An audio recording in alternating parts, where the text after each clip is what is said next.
What is an expat and what is an immigrant?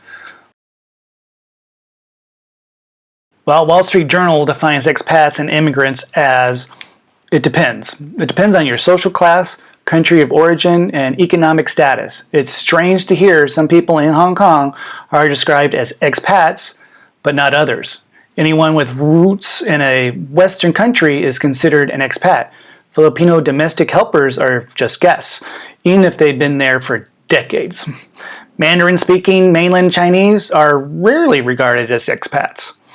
It's a double standard and it's woven into official policy. I think overall expats are guests of a country. Some of us get residency, so you don't have to leave at the end of your tourist visa, but you're still a guest. You don't have any citizen or voting rights. You're just allowed to live and enjoy the lifestyle of the area you have chosen. If you don't have any voting rights, you can't protest or complain. Immigrants are people that come to a new country and work or start a business and maybe even become full-on citizens at some point. Some are better about integrating with their host country and some are not. And some countries even have mandatory integration classes to help with that. What even is an expat? Well, it's a short name for expatriate, one who is a person temporarily or permanently residing in a country other than that of the person's upbringing. If you're living in a country that isn't your home country or your passport country, then you're an expat, no matter what your ethnic background is. Now, I've met many Mexicans who grew up in the US and now live full-time in Mexico, and they feel like foreigners in their own home country. So let's try an analogy to help make this point.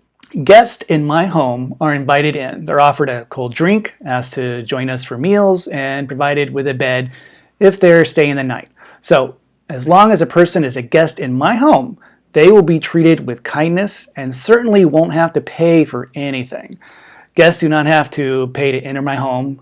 They don't have to pay for their drinks or meals or room or buy tickets to see any of my movies or books. And if a guest tried to pay me, I would actually refuse and feel insulted, and he'd probably even joke around about it like, your money isn't good here. If they had to pay to enter my home, then, well, that's a customer, not a guest.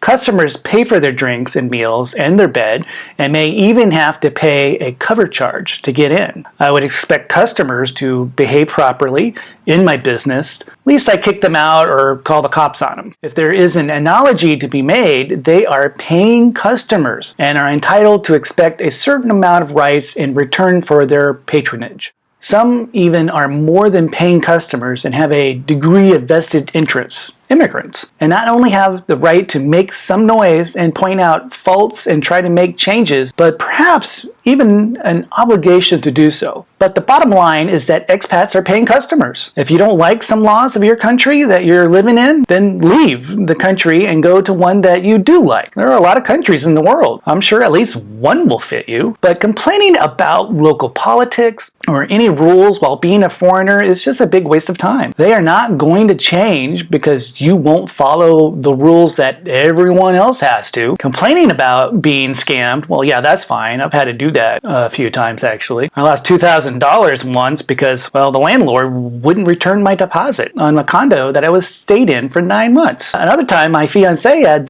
Mexican cops called on her because, well, we were moving out early. She complained to the police, who then turned around and helped her get all our baggage out. The owner, of course, was furious that we knew our rights and kept our deposit. It was worth the loss of money. I knew it was going to happen, though, so.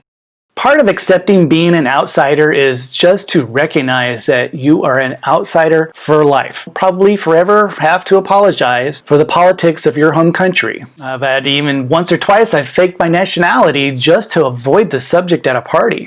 I don't want to be put on the defensive about politics from my home country that I no longer live in. I will forever be a foreigner. Here in Mexico, I am the gringo con dinero, the American with money. I've seen that attitude in many other countries as well, but the real issue is when expats don't respect their host country and their culture. They complain that it isn't as nice as back home, or back home they would never do it that way. No, they wouldn't. But that's what you signed up for when you moved there. You knew that was going to happen. Take the case of an American who posted negative reviews of a Thai hotel that led him to going to jail for breaking Thailand's defamation law. The hotel later dropped charges and he was released from jail. Or maybe the social media influencers who chose to break the mandatory mask wearing law that was here in Mexico during COVID-19 pandemic and were kicked out of a local Mayan ruin, Uxmal. Respect your host country. Respect their rules. Complain when you're getting ripped off, of course, because you will. But still respect that you're a foreigner living and enjoying your host country with their rules and at their pleasure. For expats, countries want you to visit or even become residents because, well,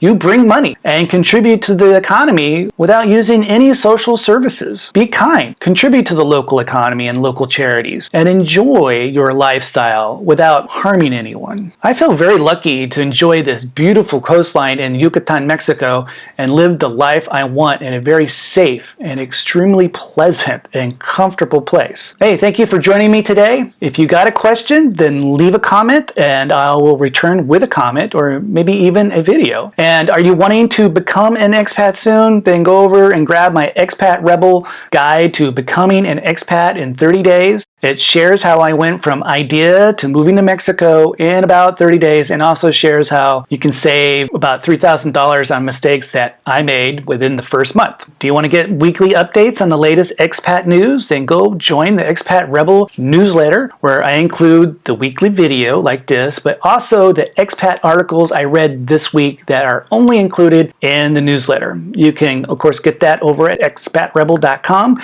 and that's the latest from our newsletter at expatrebel.com. Be sure to like, subscribe, and click on that bell notification so that you don't miss any new episodes of Expat Rebel.